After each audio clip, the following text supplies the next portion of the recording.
Everyone in my family pretends we're perfect during the holidays, but I learned the truth about us the Thanksgiving. I turned 17. My mom had been cooking since dawn, filling the house with smells of turkey and sage while my dad set up extra tables in the dining room because we were expecting 23 people. Uncle Nathan and Aunt Gloria had driven up from Phoenix with their kids. My grandparents brought their famous pecan pie, and even my cousin Melissa flew in from college. Everyone kept saying how perfect everything looked, how blessed we were to all be together. But nobody mentioned how Uncle Frank had shown up 40 minutes late with bloodshot eyes, and Caroline trailing behind him with her head down, wearing sunglasses inside the house. I noticed my mom exchange a quick glance with my dad when they walked in, but she just smiled harder and offered them drinks. I remember heading to the garage to grab more folding chairs because my mom needed them for the kids' table, and that's when I heard it. Not just arguing, but this awful sound of something hitting the wall hard, followed by Caroline's voice, high and scared, begging Frank to stop. Through the gap between our SUV and my dad's truck, I could see them near the back corner where we kept the gardening tools. Frank had Caroline pressed against the wall, his hand wrapped around her throat, and she was trying to push him away, but he was twice her size. Her sunglasses had fallen off, and even from where I stood, frozen behind the cars, I could see the purple bruising around her left eye wasn't fresh, maybe a week old, already turning that sick yellow-green color around the edges. His other hand was raised, fist clenched, and Caroline was making these tiny gasping sounds, trying to breathe. My phone was in my pocket, but my whole body felt paralyzed, like those nightmares where you need to run, but your legs won't work. Frank was saying something about money, about Caroline's sister knowing too much, about how she needed to keep her mouth shut if she knew what was good for her. Then he hit her, not a slap but a real punch to her ribs that made her double over. And suddenly I was moving without thinking, grabbing the first thing I could reach, which was an old baseball bat we kept by the door. I started hitting the metal shelving unit hard over and over, making as much noise as possible while yelling that I needed help finding something, acting like I hadn't seen them. Frank jumped back from Caroline immediately, and she slumped against the wall trying to catch her breath, quickly pulling her hair forward to hide her face. Frank walked around the cars with this casual smile, asking if I needed help finding something, but his knuckles were red and Caroline was still in the corner, shaking, trying to make herself small. I kept babbling about needing the chairs, the extra chairs for dinner, my voice coming out too high and fast, and Frank just stood there watching me with these dead eyes while Caroline slowly picked up her sunglasses from the concrete floor. When she finally walked past us toward the door, she moved like every step hurt, one arm wrapped around her middle, and Frank followed right behind her, his hand on her lower back in what probably looked gentle to anyone else. But I could see how his fingers were digging in, controlling where she walked.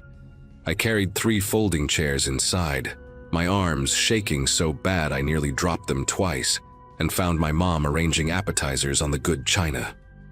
I tried to tell her what I'd seen, but the words got all tangled up, and she just kept adjusting the crackers and cheese, not looking at me, saying we'd talk about it later, that now wasn't the time with everyone here. But I couldn't stop. I kept describing Caroline's face, the bruises, the way Frank had his hand around her throat, and my mom finally grabbed my wrist hard, harder than she'd ever grabbed me before, and said that Frank had problems, that he'd been struggling since he lost his job at the warehouse, that Caroline knew how to handle him. She said it like that made it okay, like losing your job meant you could choke your girlfriend in our garage, and when I tried to argue, she just walked away carrying the appetizer tray, leaving me standing alone in the kitchen. During dinner, I watched everyone pretending everything was normal while Caroline sat there barely eating, flinching every time Frank reached across her for something. My Aunt Gloria kept filling the silence with stories about their vacation to Sedona. My grandpa talked about his garden, and my little cousins argued about video games, but I couldn't stop staring at the way Caroline held her fork with trembling fingers. Halfway through the meal, she excused herself to the bathroom and didn't come back for 15 minutes, and when she did, she'd reapplied makeup, but you could still see the swelling if you knew where to look. Frank made some joke about women and their tiny bladders, and everyone laughed, even my dad. And that's when I realized they all knew, every single adult at that table knew what Frank was doing to Caroline. After dinner, while everyone moved to the living room for coffee and pie, I pulled my cousin Melissa aside near the stairs and told her everything I'd witnessed in the garage. She listened without interrupting, her face getting paler with each detail, and when I finished, she told me this wasn't the first time, that she'd seen bruises on Caroline last Christmas too, fingerprint marks on her upper arms that Caroline had blamed on a gym accident. Melissa said she'd tried talking to Aunt Gloria about it once, but Gloria had shut her down immediately, saying that what happened between Frank and Caroline was their business, that every couple had their problems, and besides, Frank was paying for Caroline's nursing school and her mom's cancer treatments back in Ohio. That's when Melissa told me the real reason everyone stayed quiet. Frank had been lending money to half the family, $10,000 to Uncle Nathan for his restaurant, paying my grandparents' mortgage when Grandpa's pension got cut, even helping my parents with the down payment on our house 5 years ago. I felt sick listening to Melissa explain how deep Frank's financial hooks went into our family, how he'd show up at family gatherings with expensive gifts for the kids, always picking up the check at restaurants, playing the generous, successful cousin while everyone ignored Caroline's sunglasses and long sleeves in summer. Melissa said she'd found pills in Caroline's purse once when she was looking for gum, prescription bottles with 3 different doctors' names, and when she'd looked them up later, they were all heavy painkillers and anxiety medications. Frank controlled everything, Melissa said. Caroline's bank accounts, her car registration, even her phone plan, and he'd convinced her that her family back in Ohio didn't want anything to do with her anymore, though Melissa suspected that was just another lie to keep her isolated. While everyone was distracted with dessert, I slipped outside and called 911 from the front porch, telling them about the assault I'd witnessed, giving them our address, describing Caroline's injuries in detail. The dispatcher kept asking questions, whether Caroline needed immediate medical attention, if Frank had any weapons, and I answered everything as clearly as I could, even though my voice kept breaking. Within 10 minutes, 2 police cars pulled up without sirens but with their lights on, and suddenly the perfect Thanksgiving facade shattered completely. Frank tried to play it cool when the officers came to the door, saying there must be some misunderstanding, but Caroline was still visibly injured, and when the female officer took her aside to talk privately, she finally broke down and told them everything. Not just about that day, but about months of abuse, showing them older bruises under her clothes, the finger marks around her neck. What happened next was chaos in slow motion. Frank getting arrested right there in our driveway, while the neighbors watched from their windows, my mom crying and saying I'd ruined everything, my dad yelling at me about family loyalty, Uncle Nathan panicking about his restaurant loan, and my grandma just sitting on the couch staring at nothing, realizing her mortgage payments had been coming from a monster. But the worst part was when the police found cocaine in Frank's car during the search, nearly half a pound hidden in a compartment under the spare tire, along with scales and plastic bags, which explained where all his money really came from and why he was so paranoid about Caroline's sister, knowing too much.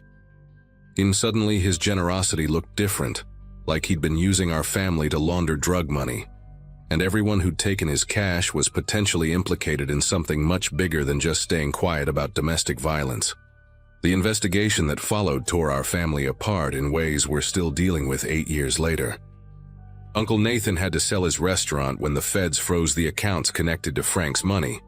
My grandparents almost lost their house until my mom's brother from California stepped in, and my parents spent thousands on a lawyer to prove they didn't know the down payment money was dirty. Caroline testified against Frank in court, sitting up there brave as hell, with her real family from Ohio, who'd been searching for her for 2 years after Frank made her disappear, and it turned out he'd been intercepting their calls and letters all along.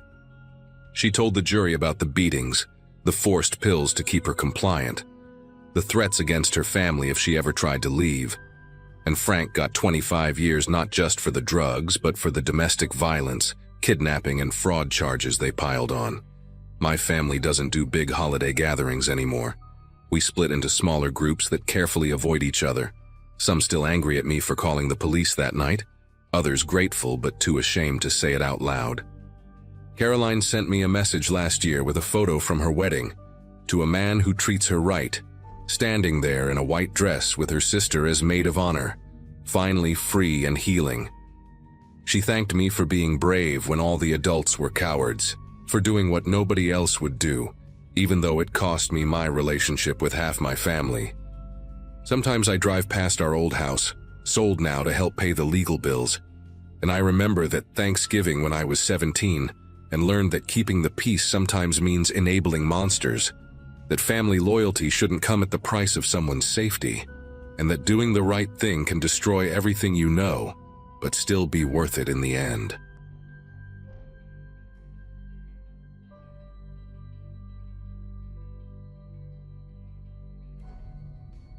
My wife Amanda had been up since 5 that morning preparing the turkey, and by noon, our house in the Denver suburbs was packed with family. We'd bought the place right after our daughter turned 3, one of those quiet neighborhoods where people actually wave when they walk their dogs past your yard. Kevin, my younger brother, had driven in from Boulder with his kids, and they were already racing through the hallways with their cousins, while my mother-in-law arranged her famous green bean casserole on the kitchen counter. My dad kept sneaking pieces of cornbread when he thought nobody was watching, and Amanda's sister was mixing her 3rd mimosa while complaining about traffic on Interstate 25. It was exactly the kind of controlled chaos you expect on Thanksgiving, with the TV playing the parade in the background and conversations bouncing between football predictions and Black Friday plans. I remember checking my watch around 3:30, calculating when we'd need to start carving, feeling grateful for how normal everything seemed. That first knock came just after 4, while Amanda was transferring the turkey to the cutting board. 3 sharp raps, hard enough that our golden retriever Bailey immediately started going nuts, pawing at the door and whining. Through the side window, I could make out a figure in brown holding what looked like a medium-sized box, maybe the size of a microwave. My brother actually started walking toward the door, but I waved him off because we weren't expecting any deliveries, especially not on Thanksgiving.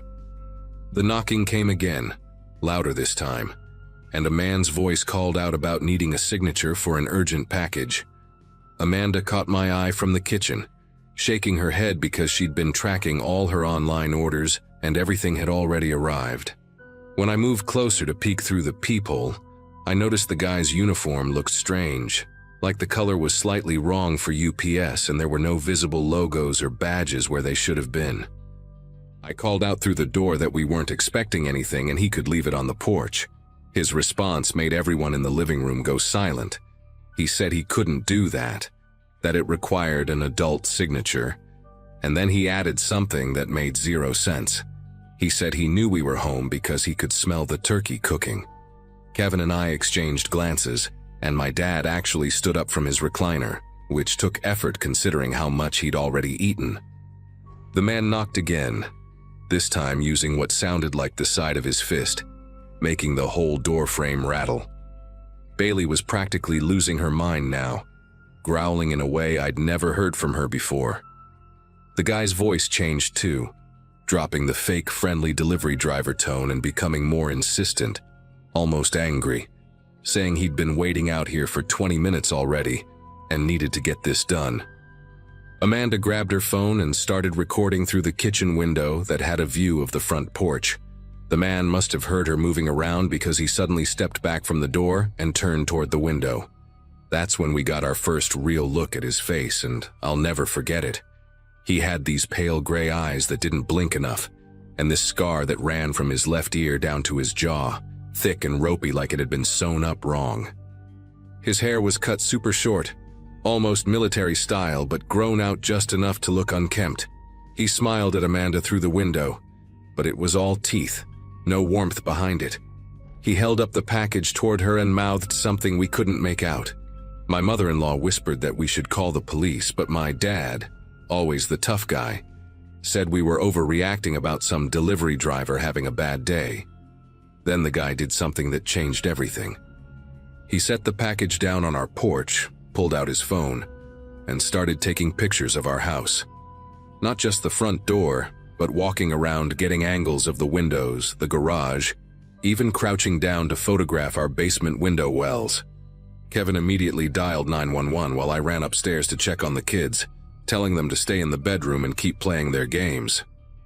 From the upstairs window, I watched him walk over to our cars in the driveway, taking photos of our license plates. He wasn't even trying to hide what he was doing anymore. The fake delivery uniform made even less sense now. I could see it had no company name anywhere, just a brown shirt and pants that anyone could buy at Walmart. He kept looking back at the house, specifically at the windows, like he was counting them or memorizing their positions. Amanda's sister started crying, saying she wanted to leave, but we couldn't exactly walk out there with him standing between us and our cars. My dad finally admitted this wasn't normal and grabbed a baseball bat from the garage, though I'm not sure what he planned to do with it through a locked door. The 911 operator told Kevin they'd send someone, but warned it might be 30 minutes because of holiday staffing. 30 minutes felt like a lifetime. The man had moved to our backyard now, actually opening our side gate like he owned the place. I could hear him testing the sliding glass door that led to our deck, the handle jiggling as Bailey barked herself hoarse on the other side of the glass. My mother-in-law herded all the kids into the main bedroom upstairs, turning on a movie loud enough to drown out what was happening. I grabbed a kitchen knife. Kevin found a crowbar in the basement, and we positioned ourselves by the back door, watching this stranger try every possible entrance to our home. He started talking to himself, or maybe to us, loud enough that we could hear him through the glass. He was saying things like he just needed 5 minutes inside, that he'd left something important here last time, which made no sense because there was no last time. Amanda was still recording everything on her phone when he picked up one of our deck chairs and held it over his head like he was about to throw it through the sliding door. That's when my dad completely lost it and started yelling through the glass that he had a gun, which he didn't, but the bluff worked for about 10 seconds before the guy started laughing. Not a normal laugh either, but this hollow sound that went on way too long. He set the chair down slowly, deliberately, then pressed his face right up against the glass door, cupping his hands around his eyes to see inside better. Bailey went absolutely ballistic, throwing herself at the door, and for a moment I thought she might actually break through the glass herself. The man suddenly pulled back and reached into his pocket, and I swear we all thought he was going for a weapon. Instead, he pulled out a folded piece of paper and pressed it against the glass. From where I stood, I could see it was a printed map of our neighborhood with several houses circled in red marker, ours included. He tapped on our house on the map, then pointed at us through the glass, then drew his finger across his throat in that universal threatening gesture. Kevin was on the phone with 911 again, practically screaming at them to hurry up, giving them play-by-play of what was happening. The guy must have heard sirens in the distance because he suddenly backed away from the door, that creepy smile still plastered on his face. He gave us this mocking little salute, then calmly walked to the side gate like he had all the time in the world. We heard him go through to the front yard, and Amanda ran to the window to watch him actually skip down our driveway, still in that ridiculous fake uniform, carrying the package he'd brought with him. The police showed up maybe 3 minutes after he left, 2 patrol cars with lights flashing but no sirens. We practically dragged the officers inside, everyone talking at once, trying to explain what had just happened. Amanda showed them the video she'd recorded, and I watched one officer's face go from skeptical to concerned as he watched the man press his face against our back door. They took statements from all of us adults while the kids stayed upstairs, still watching their movie, thankfully oblivious to how close things had gotten to going really bad. One of the officers, a younger guy who looked like he'd just graduated from the academy, kept asking about the map the man had shown us, wanting to know exactly which houses were marked. His partner, An older woman with sergeant stripes made a call on her radio using codes I didn't understand, but her tone made it clear this was serious. They searched our entire property with flashlights even though it wasn't fully dark yet, checking behind bushes in our shed, even up in the big oak tree in our backyard. The sergeant found something by our basement window that made her call for additional units. It was a small pile of cigarette butts, at least a dozen of them, all the same brand, like someone had been standing there for hours watching our house.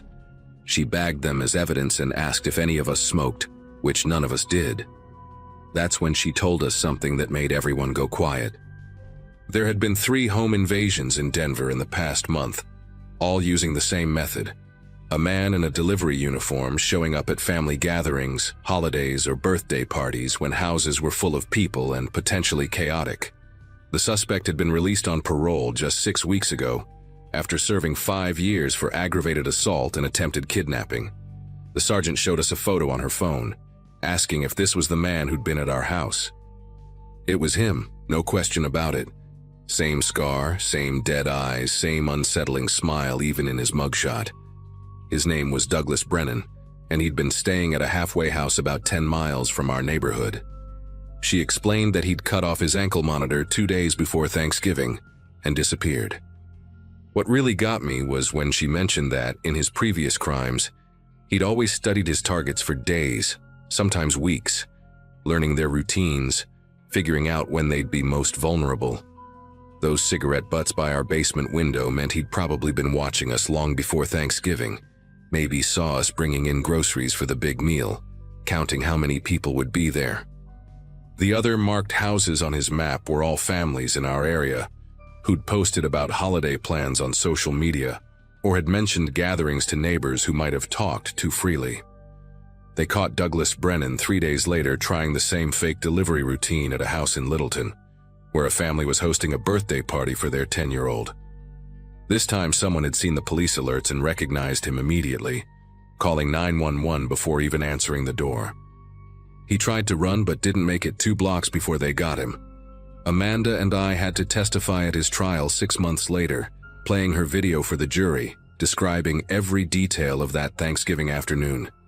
He got 25 years this time, no possibility of parole for at least 15. We ended up moving the following summer, not because we were scared exactly, but because none of us could look at that sliding glass door without remembering his face pressed against it. Our new house has a security system, cameras, and a German shepherd named Duke, who makes Bailey look friendly by comparison. We still host Thanksgiving, but now we have a simple rule. If we're not expecting someone, we don't open the door, period.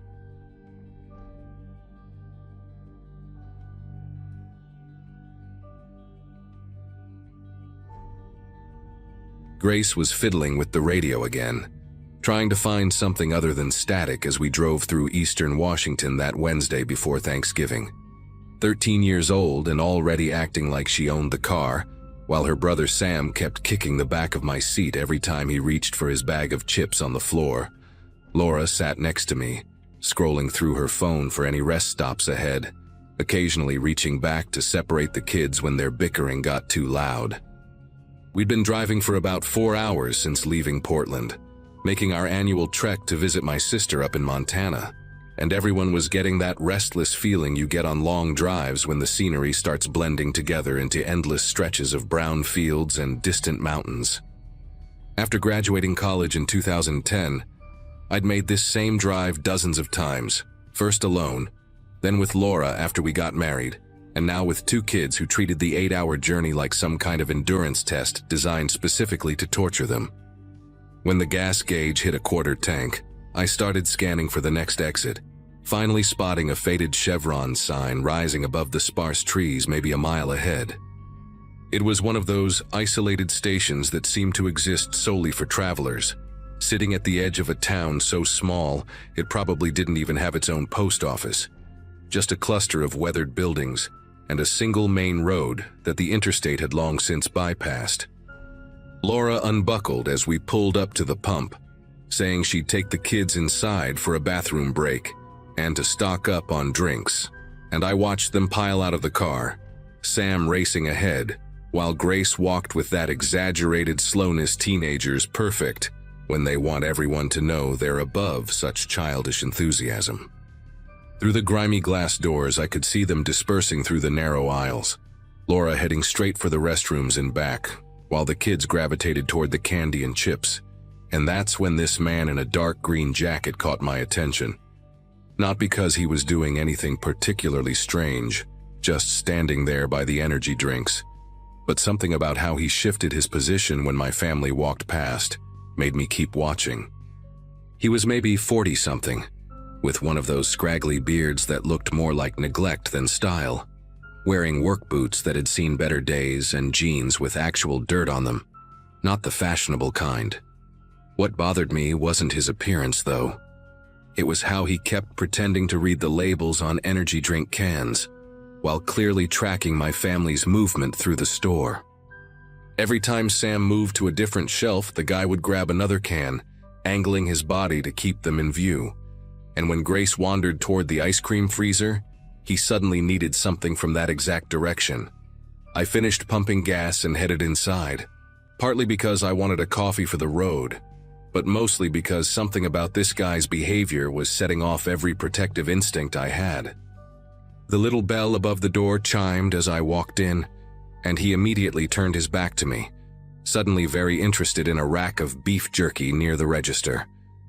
Inside, the fluorescent lights buzzed with that particular frequency that gives you a headache if you stay too long, and the whole place smelled like old coffee and those rotating hot dogs that nobody ever actually buys. Sam had his arms full of candy bars and was negotiating with Laura about how many he could actually get, while Grace stood near the beverages doing that thing where she pretended not to care what anyone thought while secretly checking her reflection in the glass door. The man in the green jacket had moved again, now examining the motor oil display even though he hadn't come in with car keys, and there were no other vehicles at the pumps besides ours. When Laura called the kids to head to the register, he abandoned the motor oil and drifted toward the coffee station where I was filling up a cup, close enough that I could smell the cigarette smoke clinging to his jacket and see the yellow tinge under his fingernails. I positioned myself between him and my family as we checked out, watching him in the convex security mirror mounted above the register while the teenage cashier slowly scanned each item like it was his first day on the job. The man grabbed a single pack of gum and got in line behind us, even though there was another register open, standing close enough that Sam actually stepped forward and pressed against Laura's leg. Kids have that instinct about people sometimes, that animal sense that tells them when something's wrong, and Sam kept glancing back at the guy while clutching his bag of candy like someone might snatch it away. We paid and headed for the door, and I made sure to hold it open extra long, forcing the man to either squeeze past us or wait, and he chose to wait, hanging back by the coffee station and pretending to need more sugar packets until we were outside. Back at the car, I helped buckle Sam in while Laura got Grace situated, and I kept glancing at the store windows, catching glimpses of green jacket moving around inside, never actually leaving even though he'd been in line to pay. Laura asked if everything was all right. She had that look she gets when she knows I'm worried but doesn't want to alarm the kids. And I told her yeah, just wanted to get back on the road before it got too dark.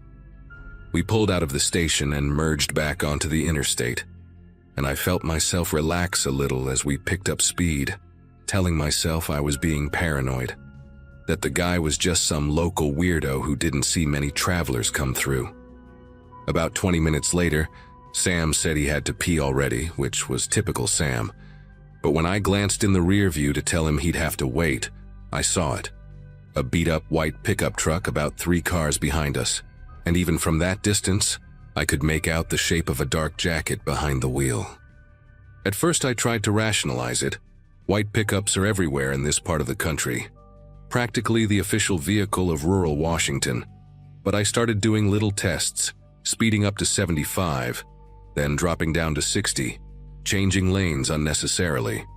The truck stayed with us, always maintaining that same 3-car buffer like whoever was driving had done this before, knew exactly how to tail someone without being too obvious about it. Laura noticed me checking the mirrors more than usual, and asked what was wrong. her voice low enough that the kids wouldn't hear over Grace's music, and I told her about the guy from the gas station. Watched her face go from confused to concerned as she turned around to look. The truck had fallen back a little, maybe 4 cars now, but it was definitely still there, and when I took the next exit just to see what would happen, making a last-second swerve across the solid white line, the pickup followed, nearly clipping a Honda to make the same exit. The exit led to nothing, just a frontage road that ran parallel to the interstate for a few miles, before dead-ending at some abandoned grain silos. No town, no services, no reason for anyone to get off there unless they were following someone. I pulled into a gravel turnout and watched the truck slow down, then suddenly accelerate past us, the driver keeping his face turned away, but I could see enough to know it was him. Same green jacket, same scraggly beard. He drove about a quarter-mile ahead and pulled over too, just sitting there on the shoulder with his engine running, waiting. Laura was gripping her phone asking if she should call 911, but what would we say? That some guy was creeping us out, that he'd taken the same exit we did. Technically, he hadn't done anything illegal yet, and we were still 2 hours from anywhere with a real police presence. I pulled back onto the frontage road and headed back toward the interstate on-ramp, and sure enough, in my rear view, I saw the truck's lights come on, saw it pull a U-turn to follow us back. Once we merged back onto the interstate, I pushed our Subaru up to 80, weaving through the light holiday traffic while Laura kept watch behind us, calling out the truck's position like some kind of navigator in a race neither of us wanted to be in. The kids had gone quiet. Grace's music turned off now, both of them sensing that something was seriously wrong even though we hadn't explicitly told them what was happening. Sam kept asking why we were going so fast, his voice small and worried, and Grace just stared out her window with her arms crossed, that teenage bravado completely gone. For about 10 miles, we managed to put some distance between us and the truck, but then traffic started bunching up ahead, brake lights spreading across all 3 lanes like a wave, and we had no choice but to slow down. Within minutes, the white pickup was back. Closer this time, maybe only 1 car between us, and I could see the driver clearly in my mirrors, see him leaning forward over his steering wheel like a predator locked onto prey. That's when he started getting aggressive. Really aggressive, swerving into the lane next to us and pulling alongside our car, matching our speed exactly so he could stare through the passenger window at Laura and the kids. Grace screamed, actually screamed, and grabbed Sam, pulling him down below the window line while Laura fumbled with her phone, trying to film him while also shielding herself. The guy's face was different now, not trying to hide anything anymore. His mouth moving like he was yelling something we couldn't hear through the glass and highway noise. His free hand making gestures I didn't want to interpret.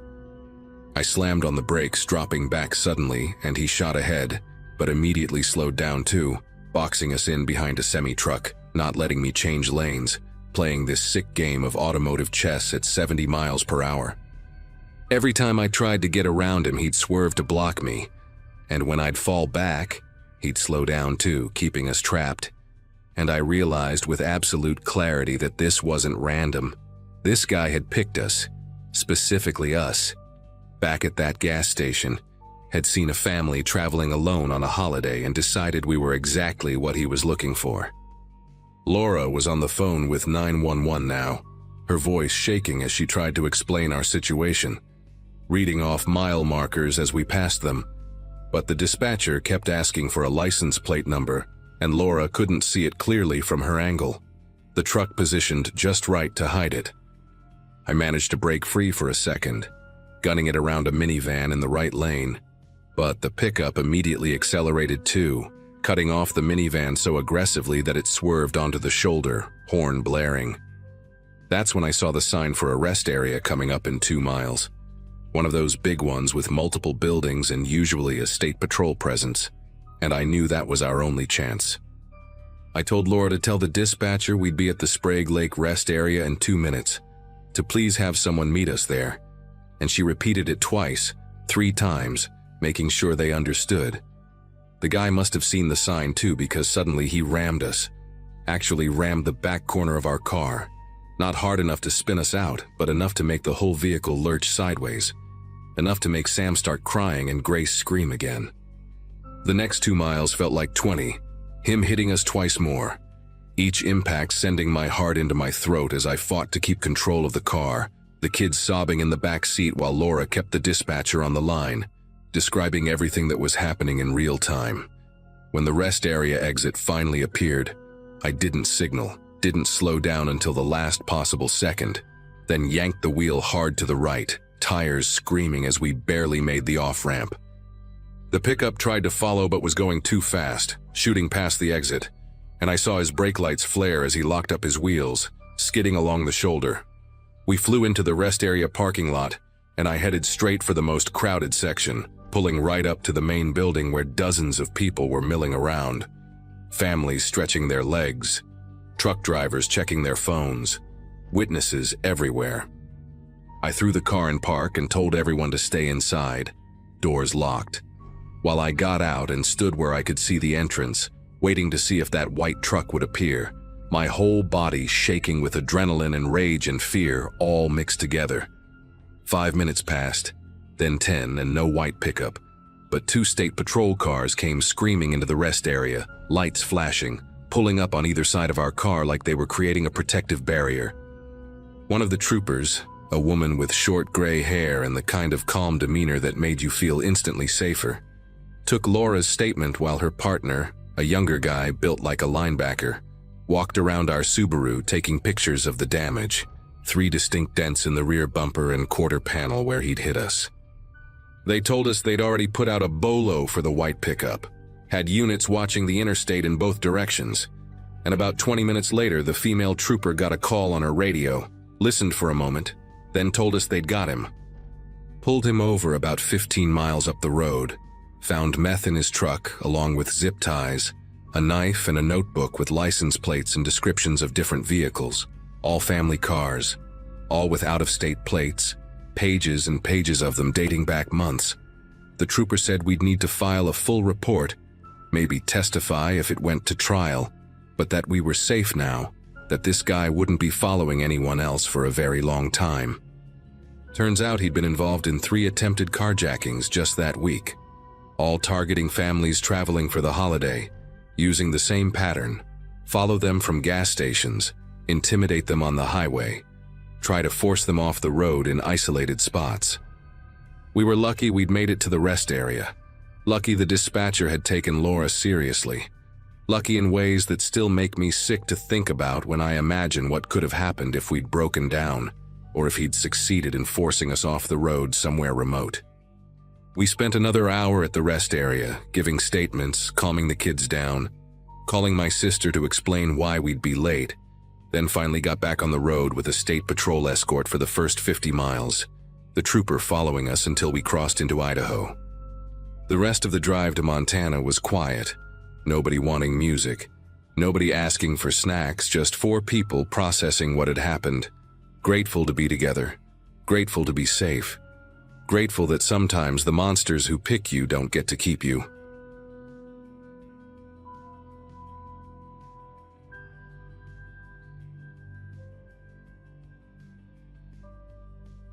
November has always been my favorite month, especially since Mom started hosting Thanksgiving at her place in Springfield after Dad passed. Picture this: me, 31, and finally getting my life together after that rough patch with my ex, standing in Mom's kitchen peeling sweet potatoes while she fusses over her famous cornbread stuffing. My brother Jason was supposed to arrive around noon with his wife Katie and their twin boys, and my sister Olivia had texted saying she'd be there by 2, right after picking up the pies from that bakery on Harrison Street. Mom kept checking her phone every few minutes, worried about the traffic since everyone was driving in for the holiday, and I remember telling her to relax, that everyone would get there when they got there. Around 1:30, just as I was sliding the turkey back into the oven for its final hour, Mom's phone buzzed with a text. She was elbow deep in green bean casserole prep, so she asked me to check it for her, thinking it was probably Jason saying they were running late because the twins needed another bathroom stop. But when I picked up her phone and read the message, Everything in that warm, cinnamon-scented kitchen suddenly felt wrong. The text was from a number none of us recognized, and it said, "We have your daughter. She screamed so pretty when we grabbed her. If you want to see her again, get $50,000 ready. Don't call cops or she dies. Wait for instructions." My first thought was that this had to be some sick joke. Maybe one of Olivia's weird theater friends pulling a prank. But the way it was written, the specific details, made my chest tighten in a way I couldn't ignore. Mom must have seen something change in my face because she immediately dropped the spoon she was holding, green beans scattering across the counter. I showed her the phone, watched her face go from confused to terrified in about 3 seconds flat. She grabbed the phone from me and immediately tried calling Olivia, but it went straight to voicemail. Then she tried again and again, each time getting more frantic. I pulled out my own phone and started texting Olivia while Mom left increasingly desperate voicemails. "Baby, please call me back right now. Please, this is an emergency."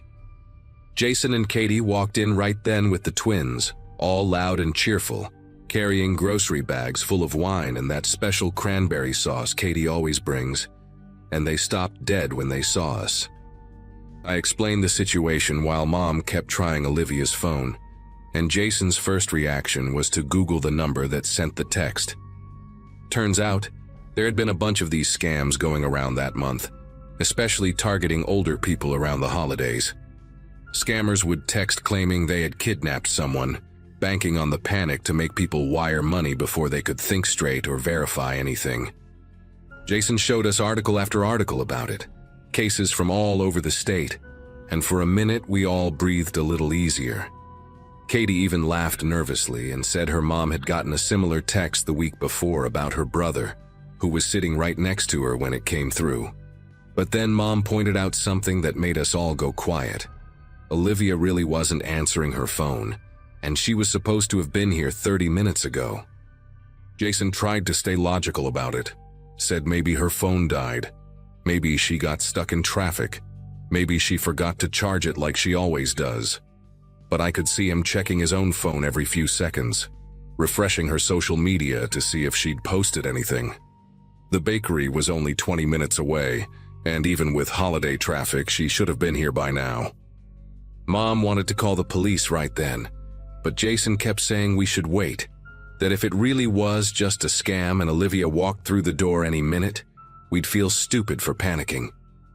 Katie took the twins to the living room to watch cartoons, trying to keep them away from whatever was happening in the kitchen.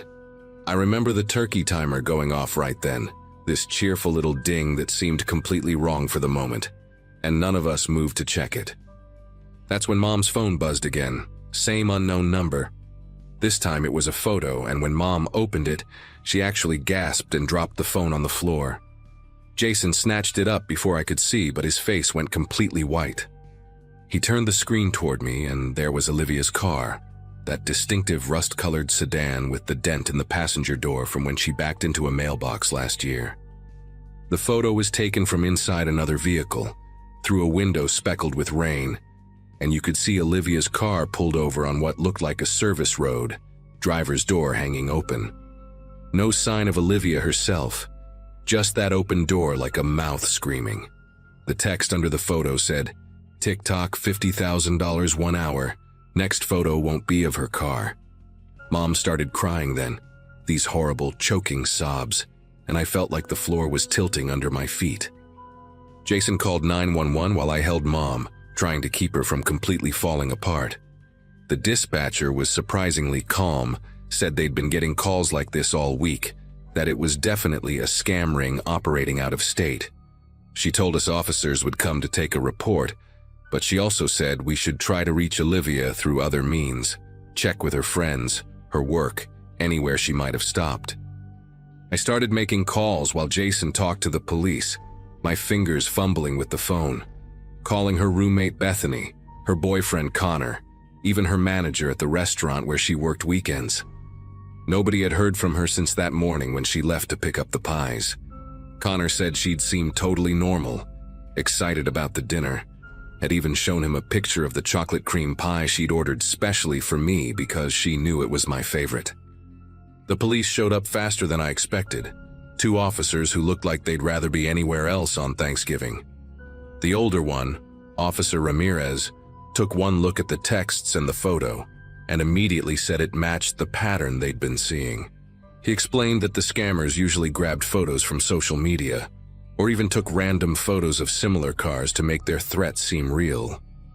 He asked if Olivia had posted anything about her car recently, maybe on Instagram or Facebook, and sure enough, when we checked, she'd posted a photo of it just 2 days ago, complaining about needing new tires. The younger officer was already on his radio, asking dispatch to ping Olivia's phone location, which apparently they could do even if the phone was off. Mom kept insisting this was different, that the timing was too perfect, that whoever sent the photo knew exactly what Olivia's car looked like, knew she'd be driving today. Then the younger cop's radio crackled to life, and what we heard made everyone in that kitchen go still. They'd found a ping from Olivia's phone. Last active location was near the intersection of Route 44 and Millbrook Road, which was exactly on her route from the bakery. But here's what made my knees go weak. The phone had been stationary there for the past 45 minutes. Officer Ramirez tried to play it cool, said maybe she'd stopped for gas or had car trouble, but I could see him exchange a look with his partner. He asked Jason to drive out there with him while the younger officer stayed with us. Jason grabbed his keys so fast he knocked over Katie's purse, and I watched them leave, the turkey still in the oven, now definitely overcooked, the smell of burning starting to fill the kitchen. 20 minutes passed like hours. Mom sat at the kitchen table, gripping her phone, staring at it like she could will it to ring with Olivia's name on the screen. Katie had given up pretending everything was fine and brought the twins into the kitchen, where they sat quietly, somehow sensing this wasn't the time for their usual chaos. The younger officer, barely older than Olivia herself, kept trying to reassure us, sharing statistics about how these scams worked, how the scammers were probably in another country, how they'd picked Olivia's information randomly. But then Mom's phone lit up with another text, and this time it was different. It was a voice message, and when Mom played it on speaker, we heard Olivia's voice, but strange, slurred like she was drugged or had been crying. "Mom, please, just give them what they want. They know about the bakery. They were waiting. They know our whole schedule. Please, I'm so scared." The message cut off with what sounded like a car door slamming. The young officer immediately got on his radio, his casual demeanor completely gone now, calling for backup at the Route 44 location. Mom was already pulling up her banking app, ready to transfer whatever money she had. But the officer stopped her, said we needed to wait for Officer Ramirez to report back first. That's when my phone rang, Jason's name on the screen, and when I answered, his voice was shaking in a way I'd never heard before. They'd found Olivia's car exactly where the phone had pinged, abandoned on a pull-off near the woods. Her purse was still on the passenger seat, the bakery box with our pies sitting in the back, one of them smashed like there'd been a struggle. But the worst part, the part that made me grab the counter to keep from falling, was what they found on the driver's seat.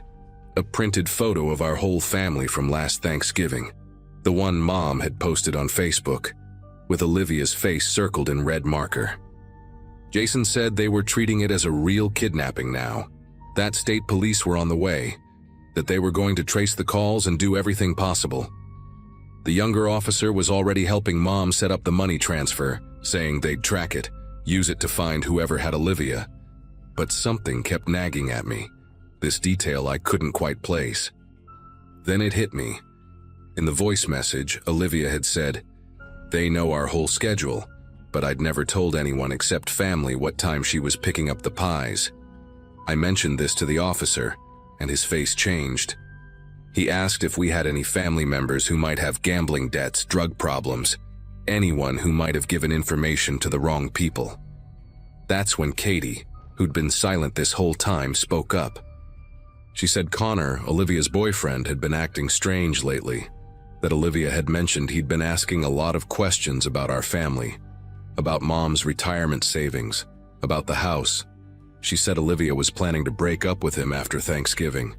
The police moved fast after that, Within minutes, they had Connor's phone number, his address, his plate number, everything. The young officer stepped outside to coordinate with dispatch, and through the window I could see him gesturing urgently. Mom had gone quiet, this awful kind of quiet where I knew she was replaying every interaction with Connor, every time she'd welcomed him into her home. Then Jason called again. They'd pulled security footage from the gas station near where Olivia's car was found. The timestamp showed her stopping there at 1:47 p.m., and she wasn't alone. There was someone in a baseball cap in the passenger seat, but here's what made everyone's blood run cold. Olivia had gone inside the store alone, bought water and aspirin, and the security footage showed her mouthing "help me" to the camera. The clerk hadn't noticed, too busy with the holiday rush. By the time she got back to her car, whoever was with her had moved to the driver's seat. Everything happened fast after that. The state police tracked Connor's phone to a motel off Route 91, about 40 miles north. They found him there with 2 other men, brothers with records for extortion and kidnapping. The whole thing had been planned for weeks, Connor feeding them information, telling them when Olivia would be alone, what route she'd take, how much money our family had. They'd grabbed her right outside the bakery parking lot, forced her into her own car, drove her to that pull-off to switch vehicles. The police found Olivia in one of the motel rooms, drugged but alive, tied up in the bathroom. Connor had been recording her voice for more messages, planning to drag it out, milk our family for everything they could get. When they brought Olivia to the hospital and she finally could talk, she told us Connor had seemed so normal that morning, had even kissed her goodbye, told her to have fun at dinner. She said the moment she saw him in her car outside the bakery, passenger door open, asking for a quick ride. She knew something was wrong, but by then one of the brothers was already behind her, pushing her into the vehicle. We spent Thanksgiving night in the hospital waiting room instead of around our dinner table. The turkey I'd forgotten in the oven was completely ruined. The house still smelled like smoke when we finally went back days later to clean up. Olivia had bruises on her wrists from the zip ties, and for months afterward she'd panic if anyone walked too close behind her in a parking lot. Connor got 8 years. The brothers got 12 each. During the trial, we learned Connor had been planning this since September, when he'd overheard Mom talking about her retirement account at a family barbecue. He'd met the brothers through his cousin who owed them money, and they'd convinced him this was his way to start fresh, that Olivia's family had plenty to spare. What still haunts me is how he sat through dinners with us, laughed at Mom's jokes, helped Dad fix the garage door that time, all while planning to terrorize our family for money. The real kicker came out during the investigation. We weren't the first family they'd done this to. They'd run the same play 3 times before in different states, always around holidays when families were gathering, when people were distracted and vulnerable. They'd refined their technique, learned exactly how to create maximum panic, how to make the scam calls they'd studied seem real by adding personal touches. The only reason they got caught this time was because Connor got greedy, wanted a bigger cut, and stayed too long at the motel arguing about the split. If they'd left right after grabbing Olivia, they probably would have gotten away with it. Now, every Thanksgiving when we gather at Mom's house, we triple-check the locks, we share our locations on our phones, and we never joke about being late. Olivia still comes, brings her new husband and their baby girl now, but she always parks where she can see her car from the window, and none of us post anything on social media until after we're home. That perfectly staged family photo stays private now, because we learned the hard way that sometimes the real danger comes from the people who already know exactly where to find you.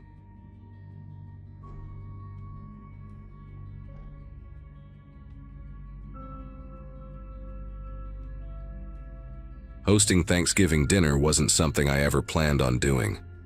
My sister usually handled the whole family gathering thing at her place in Connecticut, but she just had her second kid in September and basically begged me to take over this year. So there I was, 26, and suddenly responsible for feeding 14 people in a house I'd only been renting for 8 months. The place was perfect for it, though. This old 2-story colonial in Burlington, Vermont, with a massive dining room and a kitchen that actually had counter space. I'd spent the entire week before scrubbing floors and arguing with my landlord about whether the oven was supposed to make that grinding noise when it preheated. My boyfriend Troy helped me move furniture around and set up the folding tables we'd borrowed from his parents. We made it work. The house looked warm and lived in for the first time since I'd moved up here for the teaching job at the middle school.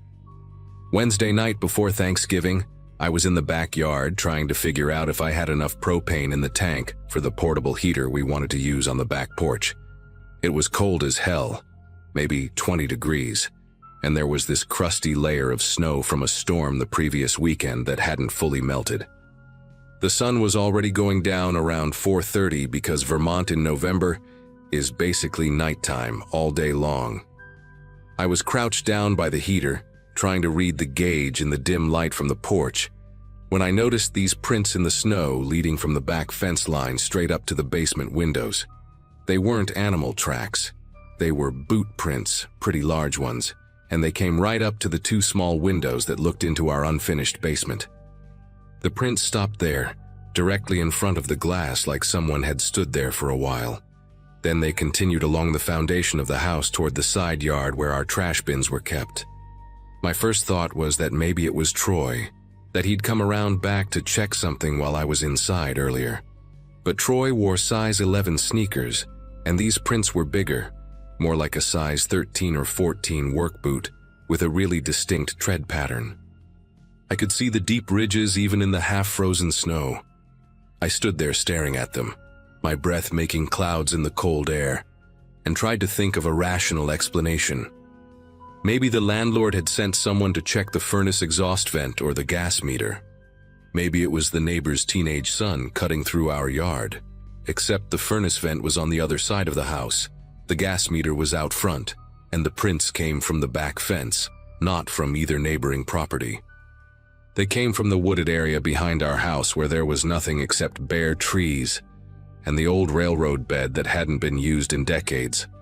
I took a picture with my phone, mostly so I could show Troy and confirm I wasn't being paranoid, then went back inside. The house was warm and smelled like the pumpkin pie I'd baked earlier for practice. I showed Troy the picture when he came over that evening with the beer his dad had requested for dinner. He looked at it, zoomed in on the boot prints, and got this expression I'd never really seen on him before. Troy was usually pretty easygoing, the kind of guy who laughed off most things, but he wasn't laughing now. He asked if I'd checked the basement windows from inside, and I told him I hadn't because, honestly, it hadn't occurred to me. Our basement was just concrete and spider webs and the water heater. I never went down there unless I absolutely had to. We went down together, Troy first, flipping on the light at the top of the wooden stairs. The basement was freezing, way colder than it should have been. The two windows that faced the backyard were small, maybe 2 feet by 3 feet each, set high up near the ceiling. They had those old metal frames that didn't lock properly, just a little latch that you could probably force open with a screwdriver. Troy walked over to them, and that's when we both saw it. One of the windows was open, just a crack, maybe 2 inches. The latch was bent at an odd angle.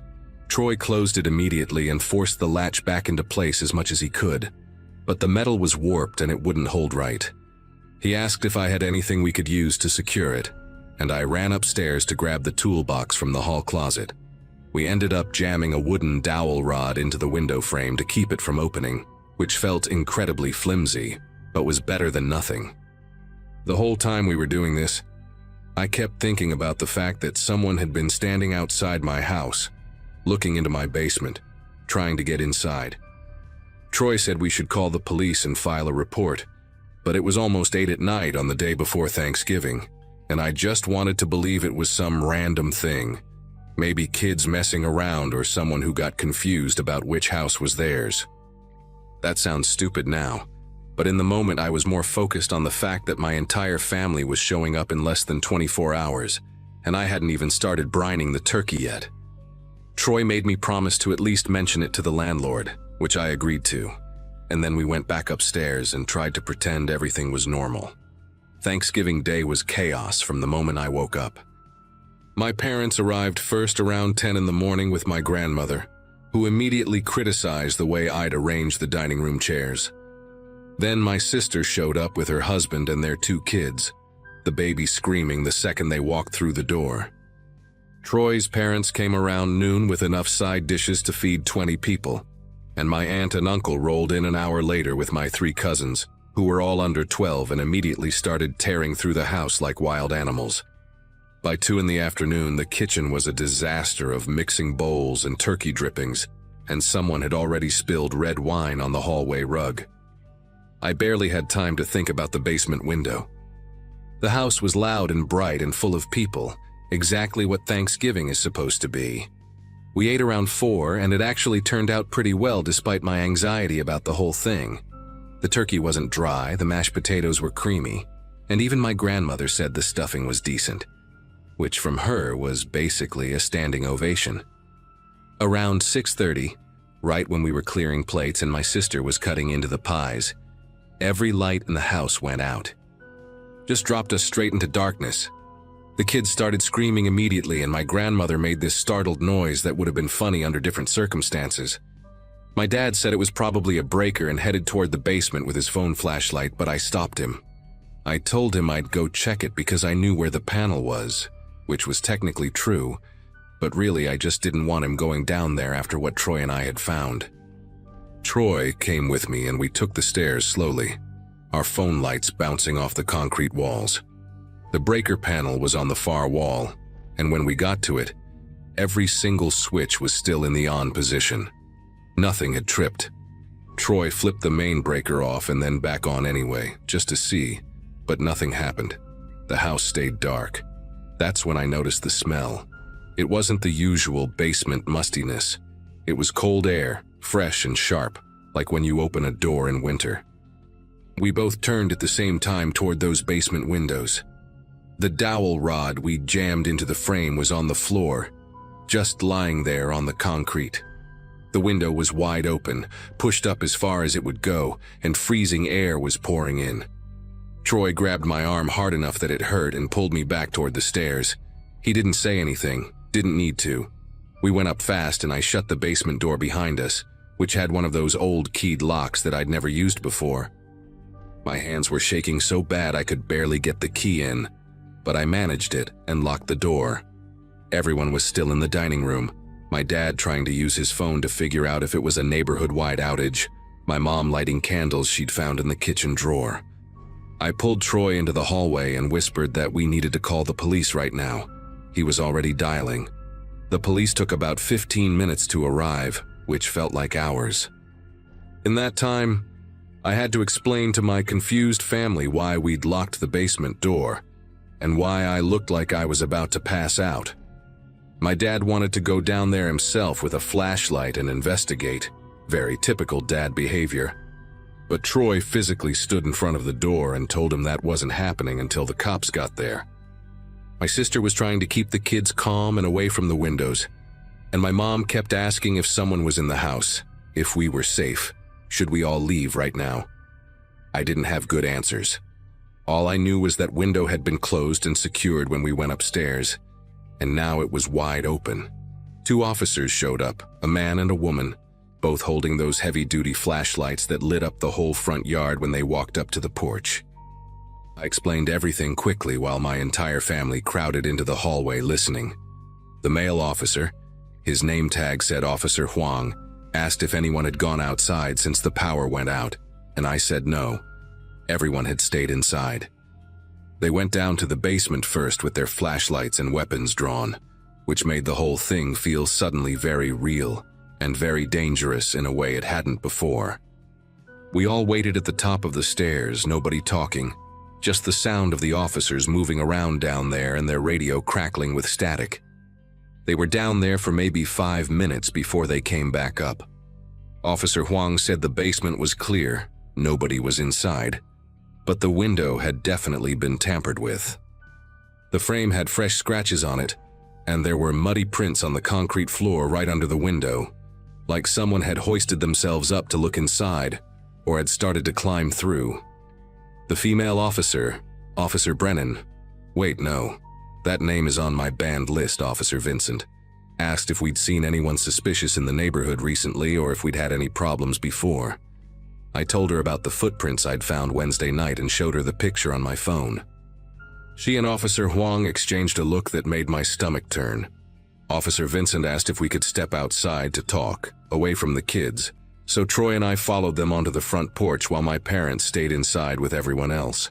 She told us there had been 4 other attempted break-ins reported in Burlington that evening, all within a 3-mile radius of my house, all during the dinner hours between 5 and 7. The pattern was specific and deliberate. Someone, possibly more than one person, had been targeting houses that appeared empty or quiet from the outside during Thanksgiving dinner. Most families were gathered at one house, which meant a lot of homes in the area were actually vacant, and even the ones that were occupied, like mine, had all their family packed into the dining room at the back of the house. From the street or the backyard, you couldn't tell if anyone was home. The cars were all parked in driveways, but that was normal for the holiday. Officer Huang said they'd caught the guy about 40 minutes ago, actually caught him, climbing through a window 2 streets over on Willow Ridge Drive. The homeowners had been at their daughter's house for dinner and came back early because their grandson got sick. They pulled into their driveway and saw someone halfway through their kitchen window. The power outage, Officer Vincent explained, hadn't been an accident or a tripped breaker. Someone had cut the external power line to my house from the pole in the alley behind my property. They found the cut line while they were checking the perimeter. It was a clean cut done with bolt cutters or something similar, and it had been done recently, probably right around the time my family was sitting down to eat. The person they'd arrested wasn't talking much yet, but he had tools on him. Bolt cutters, a pry bar, gloves, and a backpack full of garbage bags. Officer Huang said the working theory was that he'd been casing houses for days, maybe even a week or more, figuring out which ones would be empty or distracted during the holiday. My house probably looked like a target because it was on a corner lot with a big backyard that backed up to those woods, easy to approach without being seen from the street. But then we'd had 14 people show up and the house was blazing with lights and noise, so he'd waited. He'd cut the power hoping we'd all panic and leave, or that it would create enough confusion for him to slip in through the basement while everyone was distracted upstairs. I felt sick hearing all of this. The idea that someone had been watching my house, that they'd been out there in the dark while we were eating turkey and laughing at my uncle's bad jokes, that they'd cut my power and tried to get inside while my nieces and nephews were running around upstairs. Officer Vincent must have seen the look on my face because she put her hand on my shoulder and told me the important thing was that everyone was safe and the person responsible was in custody. They'd have someone come out in the morning to fix the power line, and they were going to increase patrols in the neighborhood for the next few weeks. She also strongly recommended I get proper locks installed on those basement windows and maybe consider a security system.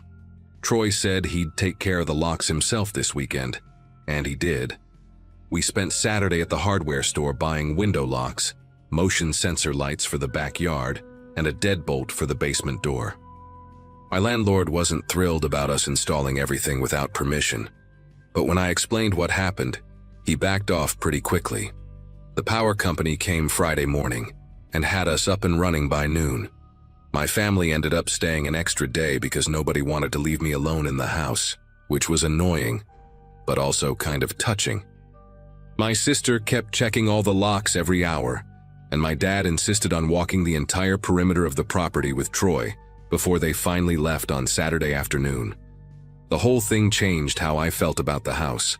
Honestly, I'd loved how quiet and private it was when I first moved in, how it was tucked away on that corner lot with the woods behind it. Now those same things made me anxious. I started keeping lights on at night, even in rooms I wasn't using, and I never opened the curtains anymore on the first floor. Troy ended up staying over most nights for the next month until his lease was up, and he just officially moved in with me in January. We got a dog too, a German Shepherd mix from the shelter named Rusty, who barks at absolutely everything, which used to annoy me, but now I find it reassuring. The guy they arrested, I found out later through a local news article, Had a history of burglaries going back years in 3 different states. He'd always targeted holidays, times when he knew people would be distracted or away from home. He pleaded guilty eventually and got sentenced to 8 years. I never saw his face except in the mugshot that ran in the paper, and I'm glad for that. I don't want to be able to recognize him if I ever pass him on the street. What sticks with me most isn't even the scary part, the open window or the cut power line. It's how normal everything felt right up until it wasn't. How I was worried about whether the turkey would be dry, and whether my grandmother would criticize my decorating, and the whole time someone was outside in the dark, watching and waiting. That's the part that still gets to me.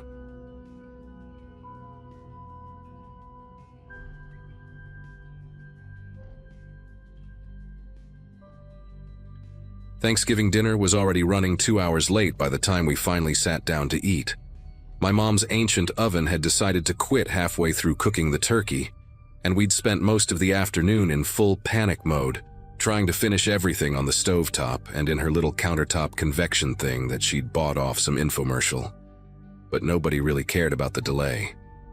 My brother Colin had flown in from Texas with his wife Jenna and their twin boys, and my sister Vanessa drove up from Maryland with her husband Brett. I'd brought my girlfriend Amy, who was meeting most of my family for the first time and handling the chaos better than I'd expected. We were all crammed into Mom's house in rural Pennsylvania, the same place where we'd grown up, surrounded by woods and sitting on about 3 acres of land with the nearest neighbor a quarter mile away. Dad built the place back in the 80s, and after he passed in 2015, Mom refused to move despite how isolated it was. She loved the quiet, loved the privacy, but I'd always worried about her being out here alone. By the time we actually started eating, it was past 8 o'clock and pitch black outside. The twins were practically falling asleep in their mashed potatoes, and the rest of us were making up for lost time, passing dishes and piling our plates high with everything Mom had managed to salvage. Colin and Brett were arguing about football. Vanessa was telling some story about her nightmare commute up from Maryland, and Amy kept catching my eye from across the table with this amused smile, like she couldn't believe this was my family. The windows reflected our faces back at us, dark mirrors against the November night, and I could hear the wind picking up outside, rattling the old wooden siding. Someone made a joke about how we'd all need to be rolled out to our cars, and Mom was laughing, her face flushed from the wine and the heat of the kitchen. Everything felt right, you know, like we'd finally got the whole family back together after years of everyone being scattered. Then I noticed the kitchen trash can overflowing in the corner, stuffed with turkey packaging and potato peels and wadded paper towels, and I pushed back from the table to take it out before Mom could protest that I was a guest. The cold hit me the second I stepped outside. I mean, really hit me. That kind of November cold in Pennsylvania that goes straight through your shirt and makes you regret not grabbing a jacket. The motion sensor light on the back porch flickered on, casting this harsh white glow across the yard and making the tree line look even darker by contrast. I hauled the trash bag toward the bins we kept on the side of the house, my breath coming out in clouds, and that's when I saw them. Footprints in the thin layer of snow that had fallen that afternoon. The kind of dusting that barely covers the grass but shows every mark. They came from the woods, crossed the yard in a deliberate line, and curved around toward the back of the house. Big prints, way bigger than mine, with a tread pattern I didn't recognize. Work boots, maybe, or hiking boots. Fresh too, because the edges were still sharp and clean, not melted or filled in. I stood there holding the trash bag, staring at those prints, and my brain tried to come up with some reasonable explanation. Maybe a neighbor cutting through the property, maybe someone lost in the woods. But we didn't have the kind of neighbors who just wandered onto the property, and nobody in their right mind would be hiking through the woods in the dark on Thanksgiving night. I followed the prints with my eyes, tracing their path around the side of the house. They went right past the dining room windows where we'd all been sitting, close enough that whoever made them could have looked inside and seen everything. Seen all of us. Counted how many people were there. I dropped the trash bag next to the bins and walked along the house, following the tracks. My heart was starting to pound now, that sick feeling creeping into my chest, because the prints didn't stop at the side of the house. They kept going all the way to the back door. The door we used to go in and out of the kitchen, the one Mom had mentioned forgetting to lock lately. I reached the back steps and saw where the prints stopped, right at the bottom step, like someone had stood there.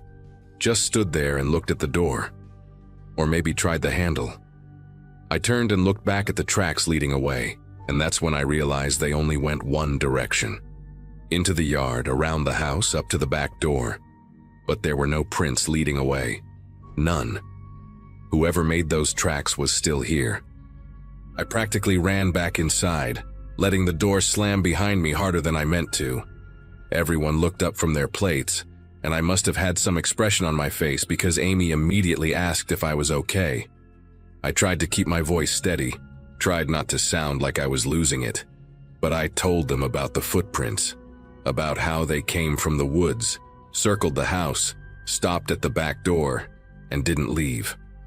Colin put his fork down and got up without saying anything, heading for the back door with Brett right behind him. Jenna pulled the twins closer to her, and I saw Mom's face go pale.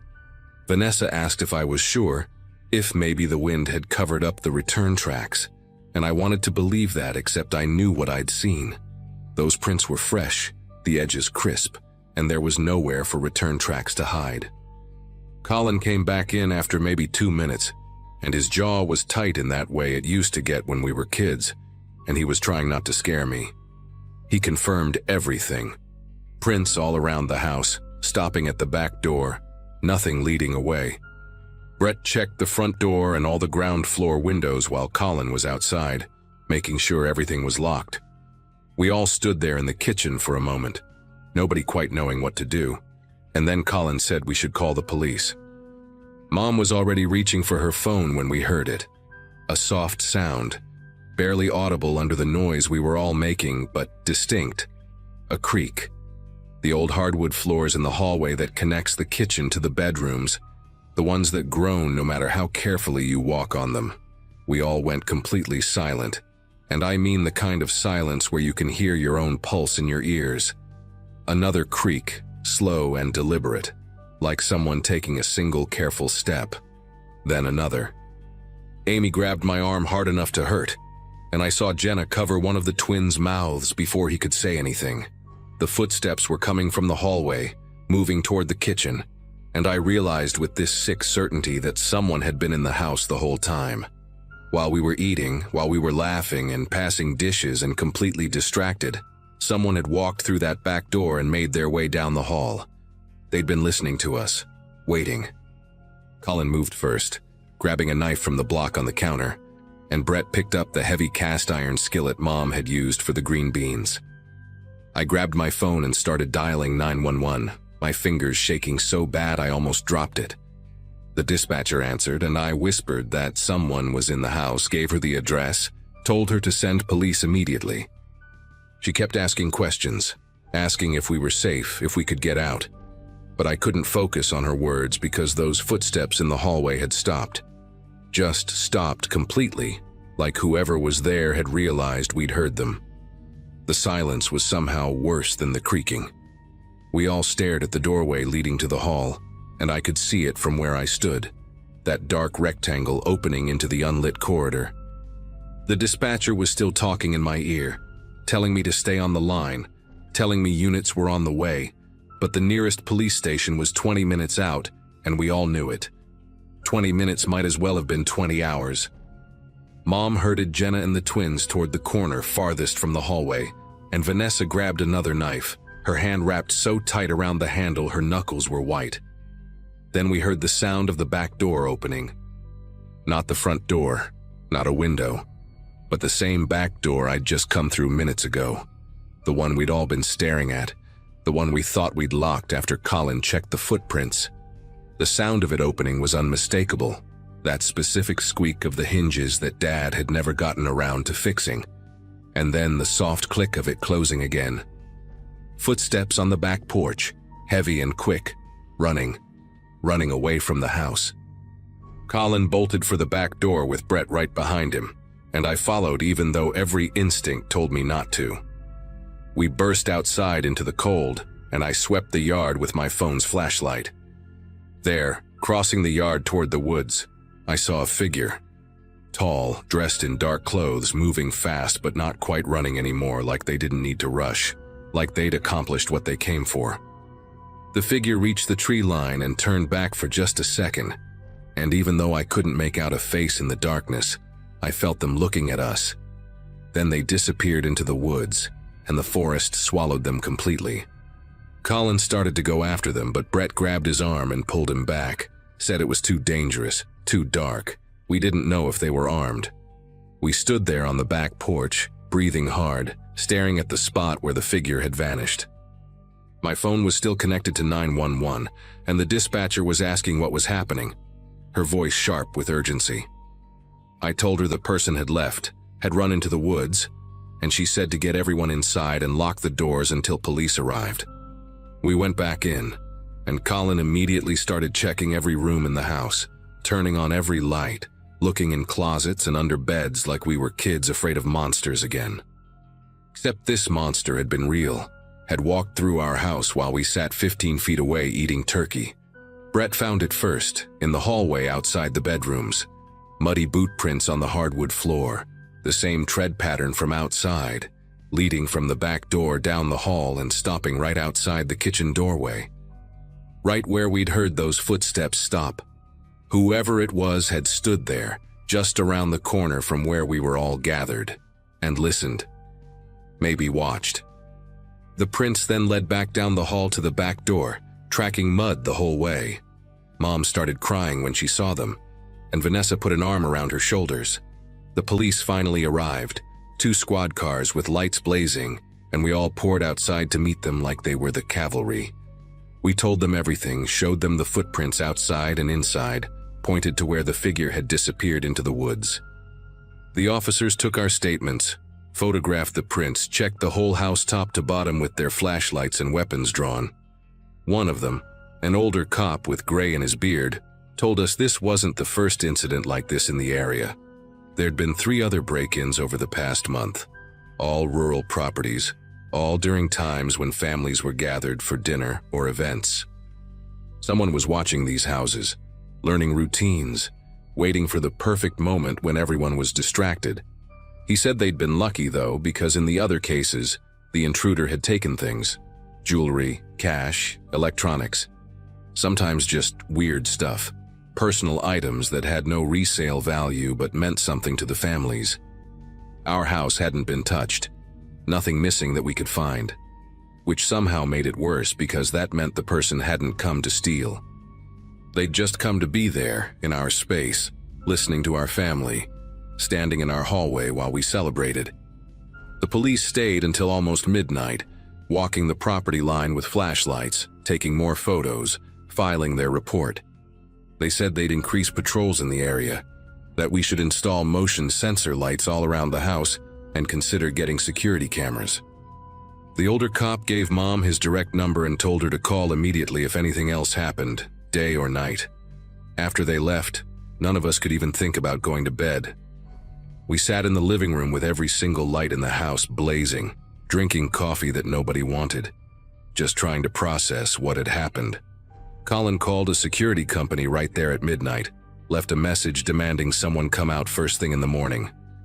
Brett and Jenna decided they weren't letting the twins sleep in the back bedrooms, just made a nest of blankets in the living room where we could all see each other. Amy hadn't let go of my hand since the police arrived, and I could feel her trembling even though she was trying to act calm. Vanessa kept walking to the windows, checking the yard like the person might come back. Mom sat in Dad's old recliner, looking smaller than I'd ever seen her, and she kept saying she should have moved after he died, that she'd been stubborn and stupid to stay out here alone. We packed up and left the next morning, not just for the weekend, but permanently for Mom. Colin and I spent Friday loading her essential stuff into a rental truck while Brett stayed inside with everyone else. Nobody willing to be alone for even a minute. Mom's moving in with Vanessa in Maryland until we can find her a place closer to one of us. Somewhere with neighbors you can actually see and streetlights and people around. The security company came out that morning like Colin demanded, installed cameras and new locks, but it didn't matter because Mom refused to spend another night there. I don't blame her. None of us do. The house sold 3 months later, way below asking price once word got around about what happened, and the new owners are a young couple who don't seem bothered by the history. Good for them, I guess. As for the person who broke in, the police never caught them. The other break-ins stopped after that night, which the cops said might mean the person moved on to a different area or got spooked by the increased police presence. But I think about it all the time, about those footsteps in the hallway, about that figure turning to look at us before disappearing into the woods, about how close they were, how long they might have been standing there listening to us laugh and eat and celebrate, and how we had no idea. I still can't shake the thought of what they wanted, why they chose that night, what they were waiting for. And every Thanksgiving since, even surrounded by family in Vanessa's well-lit suburban neighborhood, I find myself watching the windows, checking the locks twice, listening for footsteps that shouldn't be there.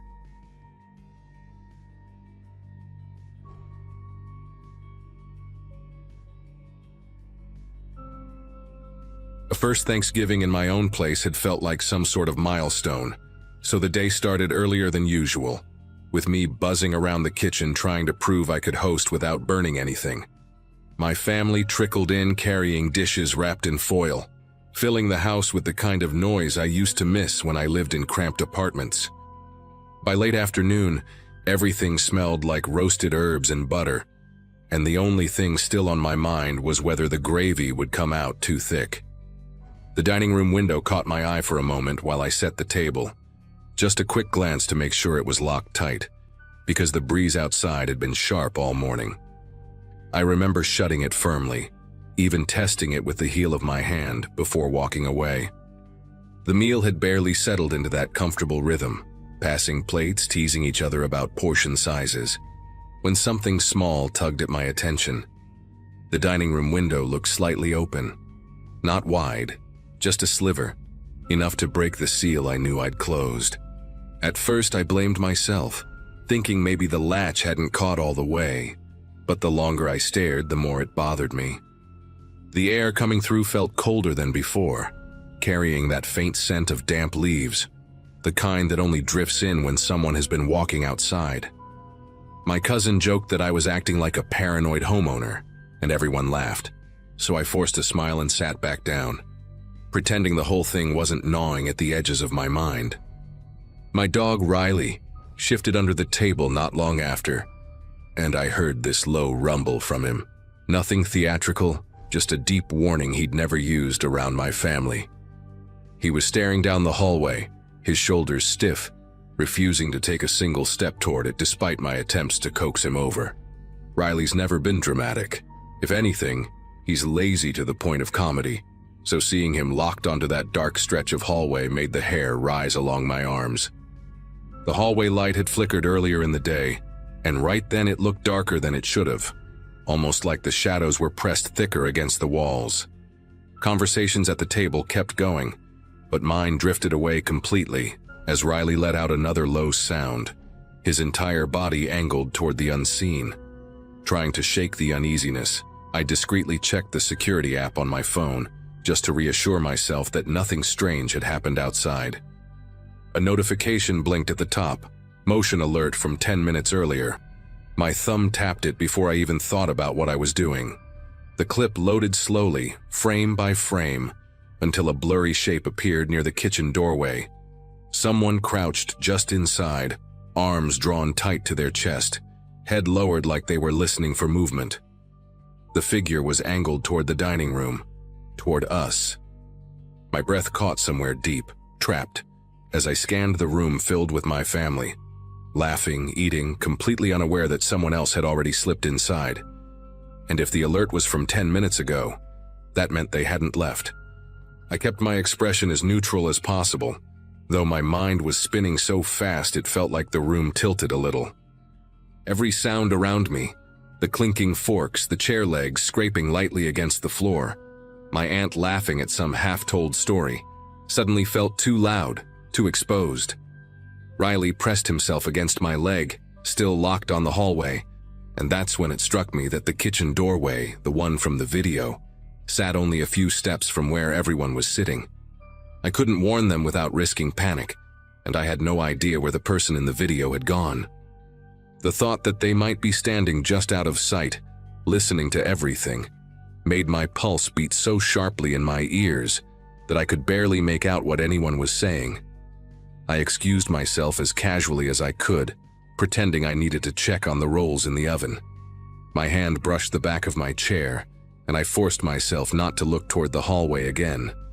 Once I slipped into the kitchen, I kept low, moving silently across the tile. Nothing looked disturbed. The same towel draped over the counter, the same pan soaking in the sink, but the air felt subtly different, as if someone had walked through recently and left a faint trace behind. My phone was still open to the paused motion clip, and seeing that crouched shape again made the kitchen feel tighter, like the corners of the room were deeper than usual. I didn't dare call out.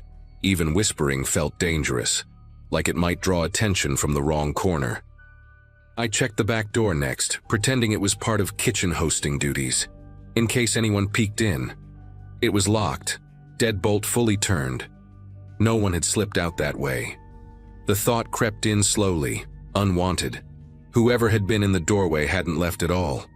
They were still here, tucked somewhere silent, waiting for something I didn't want to imagine. I moved toward the hallway entrance, just enough to steal a glance. The shadows stretched long across the floor, swallowing the first few feet of the corridor. From the dining room, I could hear my family talking, totally oblivious to the fact that danger might be only a few steps behind me. I considered calling the police quietly from my phone, but the idea of speaking, even in a whisper, felt like tempting fate. Instead, I texted my brother, who was seated on the opposite end of the table. I kept it short. Someone inside. Don't react. Follow my lead. I watched the typing dots appear almost immediately, then vanish. A moment later, I heard him push his chair back, just enough to stand, stretching like he needed to step away for a moment. His voice came out steady, almost casual, as he said he needed something from his car and asked if I could help him grab a dish from the trunk. It was our silent code from childhood, something we used to get out of awkward situations, now repurposed for something far more terrifying. We walked toward the front door together, side by side, matching each other's pace so it didn't look unusual. Riley tried to follow, nails clicking nervously against the floor, but I gently motioned for him to stay.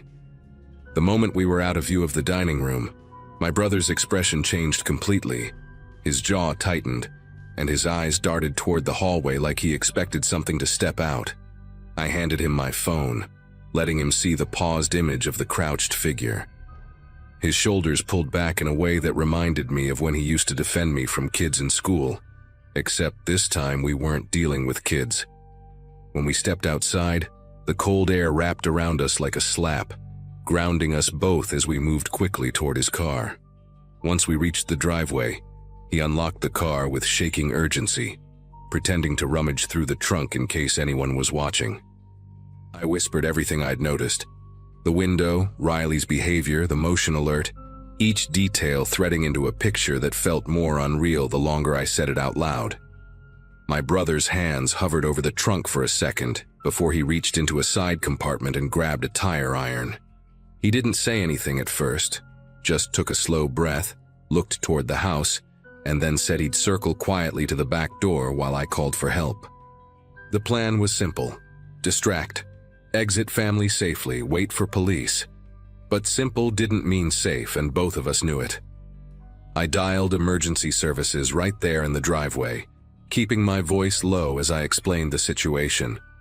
The operator told me to stay outside and not re-enter the home under any circumstances, but leaving my family inside with an unknown person lurking somewhere in the shadows felt unbearable. I peeked through the dining room window from outside, watching them laugh and reach for more food, completely unaware. The warmth inside looked almost unreal from where I stood, like a scene from a snow globe sealed away. I wanted to burst in and shout, to drag everyone to safety, but the operator insisted that staying calm was crucial. Panic could corner the intruder or put my family at greater risk. My brother appeared again near the side of the house, his silhouette barely visible. He mouthed, "Back door," then gestured that it was still locked. That meant the person hadn't slipped out that way either. Police sirens sounded faintly in the distance, not close, but close enough to give me hope. My brother signaled for me to get ready, and together we started forming a plan to gather the family near the front door once officers arrived. We didn't know where the intruder was hiding, behind a cracked closet door under the basement stairs, tucked into some shadowed corner. All we knew was that the moment the sirens grew louder, the air inside the house would shift, and whoever was lurking might try to run. The police pulled up with their lights off, moving with the kind of quiet efficiency that made the whole situation feel even more real. 2 officers approached, and my brother and I explained everything quickly. The window, the dog, the hallway, the motion alert. They signaled for us to stay outside, then knocked on the front door like they were making a polite visit. When my aunt answered, confusion washed over her face, but the officers eased into the room calmly, telling everyone they needed to step onto the porch due to a possible security issue. My family thought it was some sort of misunderstanding, but the moment they saw the expressions on our faces, they filed out fast, clutching coats and serving spoons like they weren't ready to leave the meal behind.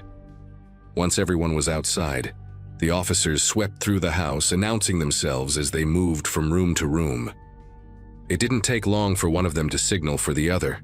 From where we stood on the porch, we heard a heavy thud, something like furniture shifting, and then footsteps moving fast. My brother reached for me instinctively, pulling me a little closer to the group. A few seconds later, the second officer's voice rang out, sharp and controlled, commanding someone to stay where they were. My mother's hand flew to her mouth. The next noise was unmistakable. Someone running through the kitchen, the frantic shuffle of shoes on tile, followed by a door slamming somewhere deeper in the house. The officers reappeared minutes later, breathless but composed. They said someone had been hiding behind the washer in the laundry room, wedged into the gap like they'd been there for a while. When the officers approached, the person bolted through the connecting door into the garage and managed to slip out before backup arrived. They'd searched the yard, the street, the neighboring properties, no trace. Whoever it was had vanished into the evening as if they'd been swallowed by it. The officers didn't sugarcoat anything. The intruder had entered with intention, had stayed close enough to watch us through the doorway, and had likely been moving around the house during dinner.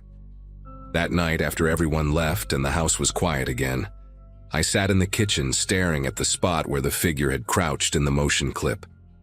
Riley lay against my feet, finally calm, but I kept imagining the intruder listening to our conversations, only a few steps away, deciding whether to come closer. I replaced the locks the next morning, installed alarms on every window, and added cameras to places I didn't even realize needed them. But even now, I still think about that 10-minute gap, how all of us were eating, laughing, celebrating, completely unaware that someone had already slipped inside and chosen not to reveal themselves. Nothing else ever happened in the house after that, and maybe that's the only thing that lets me sleep.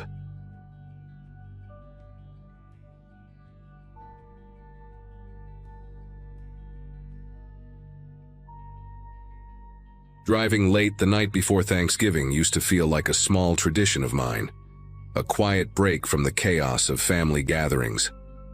That year, work had kept me later than expected, so I ended up crossing miles of empty highway with only a thermos of stale coffee and an old playlist keeping me company.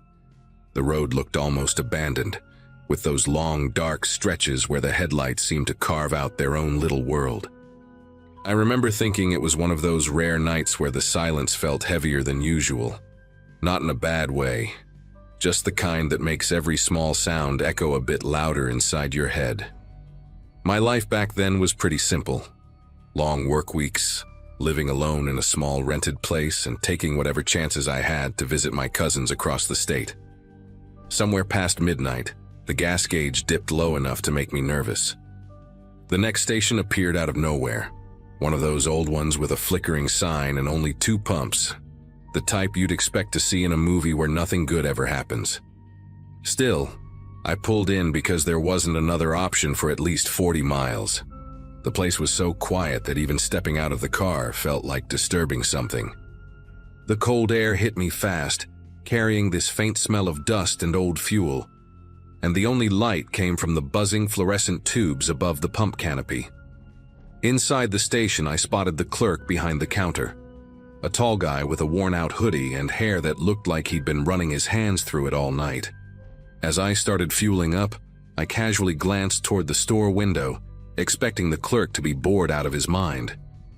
Instead, he was staring straight at me with this intense expression, eyebrows drawn tight, mouth slightly open like he was about to yell something. At first, I thought he needed me to come inside to fix something with the card reader, but then his hands started moving fast, not waving me in but making these sharp motions for me to stay where I was. He kept shaking his head hard, pointing toward my left like he was trying to warn me about something specific. His gestures didn't look confused or exaggerated. They looked desperate, like someone warning a friend about a step they were about to miss on a broken staircase. I followed the direction of his pointing, turning slowly because my brain wasn't catching up to whatever he already knew. That's when I noticed an old pickup sitting directly behind my car, tucked close enough that I should have heard it pull in, but I hadn't heard anything. The truck looked neglected, the kind that had lived through decades of dirt roads, its paint peeled into strange patches, windshield covered in streaks. What made my ribs tighten was the driver, crouched low behind the open door, partially hidden, but perfectly still. His head was slightly tilted, and even from the dim light I could tell he wasn't looking at the pump or the station. He was watching me, like he'd been waiting for me to realize he was there. My first instinct was to pretend I hadn't seen him, though my pulse felt like it was tapping at my ribs in short, uneven hits. I tried to shift my weight casually, reaching for the pump handle like everything was fine, but my mind kept replaying the stillness of that guy behind the truck door. He wasn't fumbling with anything or looking around. He was set on me, like he was waiting to see what choice I would make. When I glanced back toward the clerk, the guy inside was practically leaning over the counter now, waving again with these sharp motions that meant only one thing: get back in the car, now. That urgency finally anchored me enough to act without thinking. I pulled the nozzle out so fast a bit of gas splashed onto the pavement, and I didn't bother putting the pump back properly. The metallic click echoed way too loud in the still night as I slammed the gas cap shut. Every step toward my door felt way longer than it should have, like the gravel under my shoes was dragging me down. I didn't want to look at the pickup again, but curiosity got the better of me for a split second. The man behind the door hadn't changed position, not a twitch, not a shift, just that angled stare locked on me. It felt like he was trying to predict exactly when I'd reach the door handle. Once I got inside the car, I didn't waste a second. I locked the doors, jammed the keys into the ignition, and the engine sputtered before catching loud enough to crack the quiet around the station. As the headlights washed over the lot, I finally saw something I hadn't noticed before. The pickup had no license plates, front or back, just empty brackets where they should have been. That detail sent a jolt through me, not the kind that makes you panic instantly, but the kind that rearranges your priorities in an instant. There was no scenario where someone crouching behind a plateless truck in a deserted station meant anything good. I backed out too quickly, tires skidding a little on the loose gravel, and swung onto the road faster than I usually would. The darkness swallowed the station behind me, and for a moment I thought maybe I'd left the whole thing behind. But when I glanced at the rearview mirror, a pair of dim headlights rolled out from the station and settled into the lane behind me. The pickup stayed at a distance at first, almost like whoever was driving didn't want to make it too obvious. But the road was empty for miles, and having a truck with no plates trailing directly behind me at that hour made the whole stretch of highway feel smaller and smaller. I pushed the accelerator a little harder, not enough to look suspicious, but enough to put some space between us. The highway stretched ahead in a long ribbon of darkness, broken only by the reflective posts along the shoulder. Every time I checked the mirror, the pickup stayed right there, never gaining, never fading back, just holding position like it was tethered to me.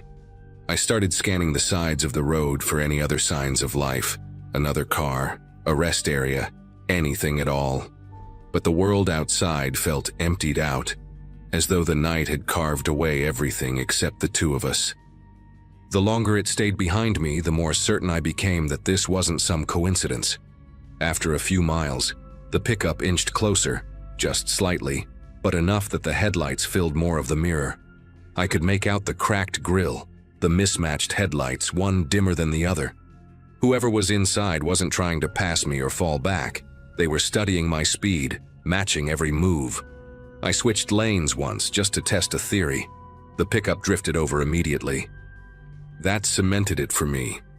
This person had followed me deliberately, and whatever they wanted, it wasn't going to happen on an empty stretch of highway where no one could hear a thing. My throat felt tight as I tried to think of options with miles of darkness on either side. Up ahead, I spotted a small exit with a sign for a local campground, barely lit by a single spotlight that hummed against the night. I didn't know the area at all, but I knew one thing. If I kept driving straight, the truck would have every advantage. So at the last second, I flicked my blinker on and took the exit. The pickup hesitated, just a beat, but that hesitation told me everything. Whoever was following me hadn't expected a sudden turn. I sped down the off-ramp toward a narrow road lined with tall pines and patches of gravel. For a few crucial moments, there was no one behind me. No headlights, no engine hum. Just the sound of my own breathing and the crunch of tires on uneven pavement. At the bottom of the hill, the road split into two directions. I picked the left at random, then killed my headlights and rolled slowly forward until I found a cluster of trees thick enough to hide the car from view. I sat completely still, listening. The night settled around me like a blanket, and for a long minute the world held its breath. Then, faintly, I heard the pickup roar down the road above, fast, frustrated, like whoever was driving had realized they'd lost me. The sound grew louder, then faded into the distance until I couldn't hear it anymore. I stayed tucked behind those trees for nearly an hour before heading back to the main highway through a different route. I never saw that truck again, and I still don't understand what that man wanted from me that night. But every year since then, the night before Thanksgiving has carried a memory I don't shake easily. One that reminds me how quickly an ordinary drive can turn into something you never forget.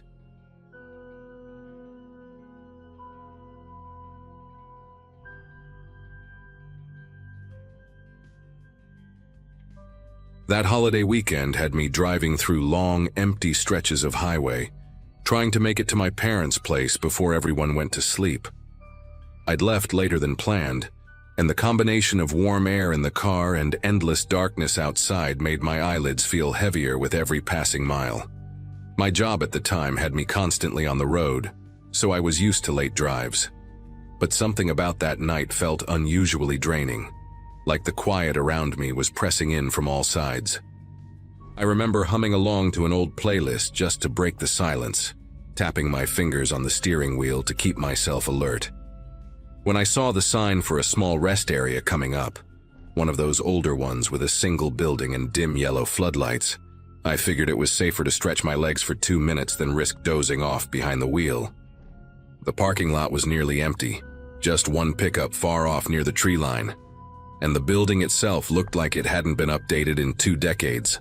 Still, I grabbed my keys, locked the car, and headed toward the restroom, thinking only about splashing cold water on my face.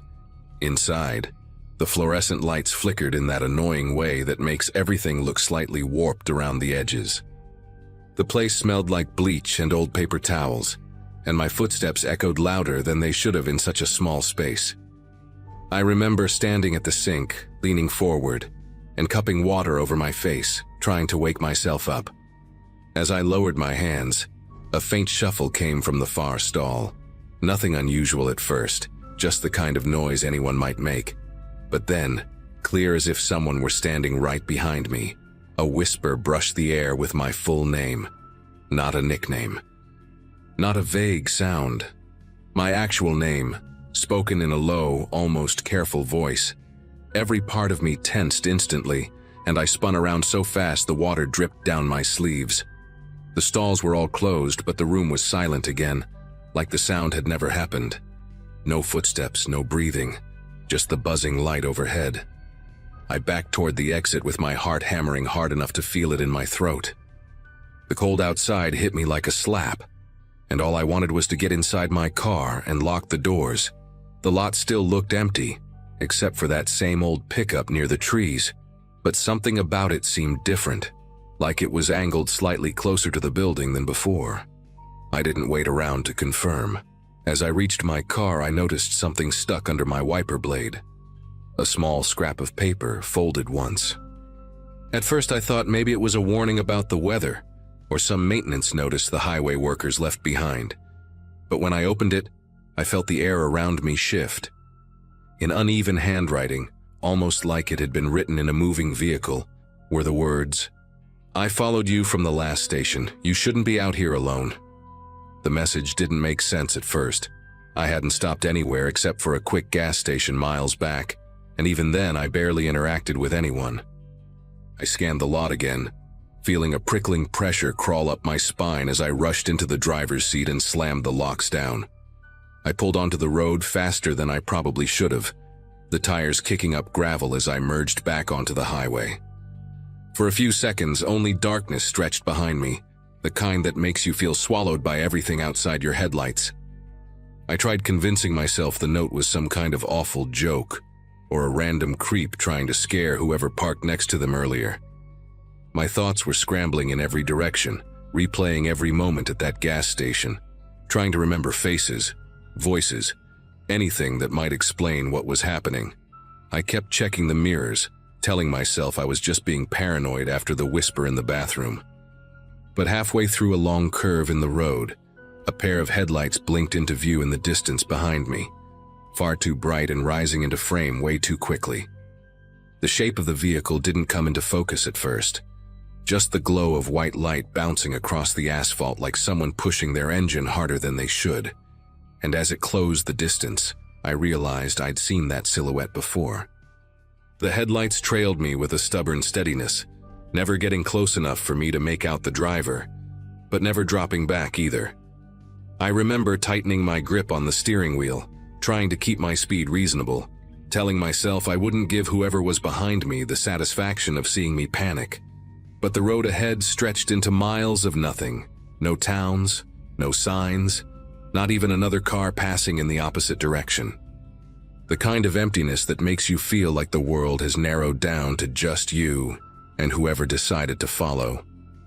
At one point, the vehicle behind me shifted slightly to the left, not enough to pass, just enough to show it could if it wanted to.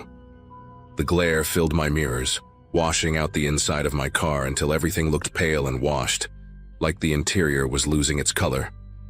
I tried switching lanes once, and the headlights mimicked me instantly, like a shadow glued to my rear bumper.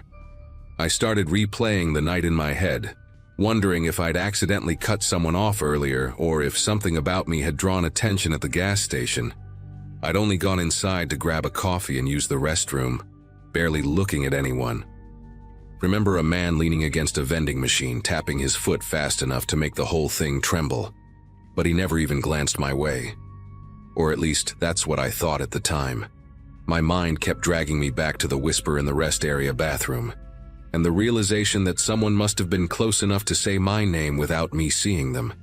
The idea of someone hiding in one of those stalls, watching me through the gaps, lodged itself in my head and refused to let go.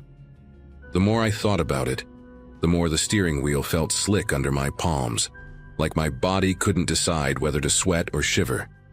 The vehicle behind me suddenly surged forward, shrinking the gap between us until its headlights filled every corner of my rear window. The road remained narrow and winding, giving me no shoulder and no exits, just guardrails and dense woods pressing in. My pulse hammered so hard I could feel it in the sides of my neck, and every small bump in the pavement made me jolt. I tapped my brakes lightly, hoping the driver might back off, but instead the headlights lowered for a moment, dipping as if the driver leaned in closer, studying the back of my car. That tiny movement felt worse than if they'd laid on the horn or tried to ram me. It wasn't anger, it was patience. Intentional. Like whoever was behind the wheel was waiting for a moment I hadn't given them yet. I made a split-second decision to take the next turn I saw, even if it led somewhere I didn't recognize. When a narrow county road appeared on my right, barely lit, almost blending into the darkness, I turned so sharply that everything in my passenger seat slid against the door. Gravel popped under my tires, and for the first time all night, the headlights behind me hesitated. The vehicle slowed at the intersection, hovering there instead of following immediately. Those few seconds of distance felt like the first breath after being underwater too long, but the relief didn't last. As I sped deeper into the dark stretch of road, my phone buzzed inside the cup holder. A message notification lit the screen. I shouldn't have looked, but curiosity overpowered fear. When I glanced down, the text preview made my throat tighten. Wrong turn. Every instinct in me screamed to throw the phone out the window, but I kept it face down beside me, terrified the next message might pop up with something even worse.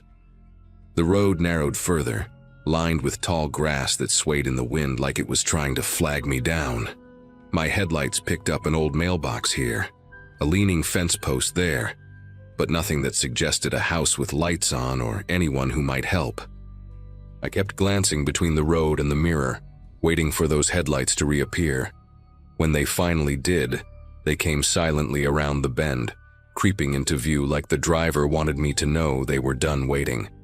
The way the vehicle moved, slow, steady, deliberate, made the hairs along my arms lift in a way that felt primal, the kind of fear that bypasses thought and hits straight into instinct. My breathing turned shallow as I leaned forward, scanning the road for any hint of a driveway or a turnout wide enough to pull into. Up ahead, I spotted the silhouette of a small bridge crossing a shallow creek. It wasn't much, just a short concrete span with rusty railings on either side, but it gave me an idea. The moment I crossed it, I slowed down just enough to make it look like I was reconsidering the road, maybe even planning to stop. Behind me, the headlights grew closer again, the glow bouncing against the guardrails. I waited until the vehicle was nearly on me, then pressed the gas pedal to the floor. My car shot forward, engine whining as the bridge vanished in the rearview mirror. I wasn't trying to outrun them. I knew my little sedan didn't stand a chance against whatever bigger engine they had. I just needed enough distance to make the next part work. A few hundred yards ahead, the road curved left behind a cluster of overgrown bushes and a sloped ditch. Through the beam of my headlights, I spotted a narrow service path cutting into the brush, barely wide enough for my tires. I took the turn so sharply the seatbelt dug into my shoulder. The car lurched down the slope, branches scraping the sides with a sound like nails dragging across metal. I killed the engine, shut off the lights, and lowered myself as far as I could in the seat, praying my car blended into the darkness. My heartbeat pulsed in my ears, drowning out everything else. Then I heard it, the low, slow hum of the other vehicle approaching the curve. The headlights washed faint light across the tops of the bushes, but didn't reveal the car itself yet. I clamped a hand over my mouth, afraid even my breathing might give me away. The vehicle slowed so much it sounded like it was crawling, the gravel crunching softly under its tires. For a moment I imagined the driver stepping out, scanning the roadside, walking straight toward where I was hiding. The brush surrounding my car felt too thin, too revealing, like a single movement would shift the branches and betray me. The headlights finally passed the curve, spilling across the empty road ahead before turning away completely. The engine rumble faded little by little until the night swallowed it.